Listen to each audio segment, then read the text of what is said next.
the gentleman from Puerto Rico, Mr. Pierluisi, for 5 minutes.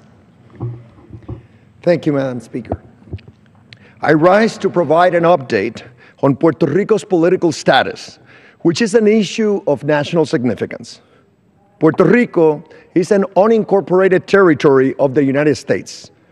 Territory status is undemocratic. Although Puerto Rico is home to more American citizens than 21 states, island residents cannot vote for president, are not represented in the Senate, and have one non-voting delegate in the House. Territory status is also unequal. As a recent GAO report confirms, Puerto Rico is deprived of billions of dollars each year because it is treated worse than the states under a range of federal programs. Every objective observer understands that territory status is the underlying cause of the economic, fiscal, and demographic crisis that has enveloped Puerto Rico. History teaches a simple lesson. No people have ever reached their potential while being deprived of political rights and denied equality under the law. Puerto Rico is no exception to this rule.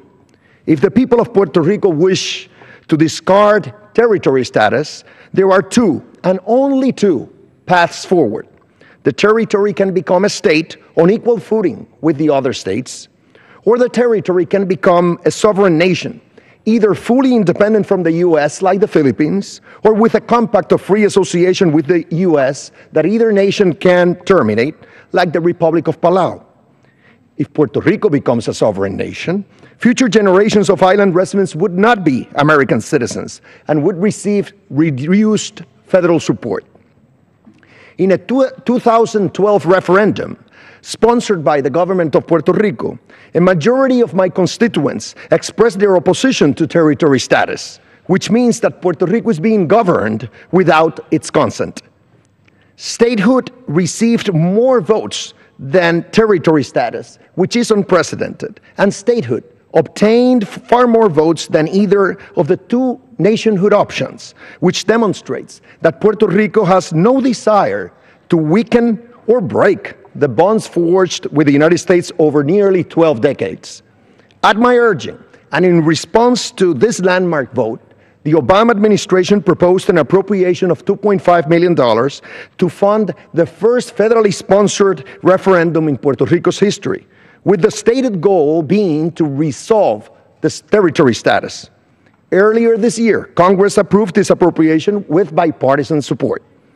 Although the law does not specify how the ballot should be structured, it does require the Department of Justice to ensure that any option on the ballot is compatible with the Constitution, laws, and public policy of the United States.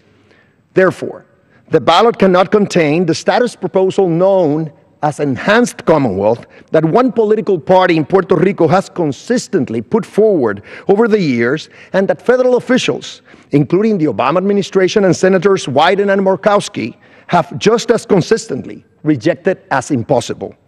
Moreover, the ballot should not contain the current territory status as an option, because it was rejected in the 2012 referendum.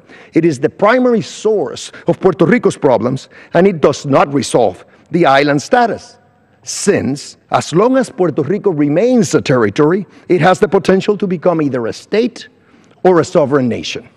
Last week, the governor of Puerto Rico announced his intention to use the $2.5 million to conduct a federally sponsored vote by the end of 2016.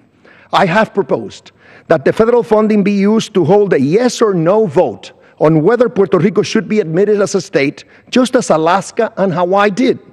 This approach would yield a definitive result that nobody could reasonably question, and it has broad congressional backing, garnering support from 135 members of the House and the Senate. If the governor of Puerto Rico resists this approach, he will face a problem. The party he leads has never been able to agree upon a status proposal that does not conflict with U.S. law and policy. But let me be clear. If a vote does occur, statehood advocates will show up in force.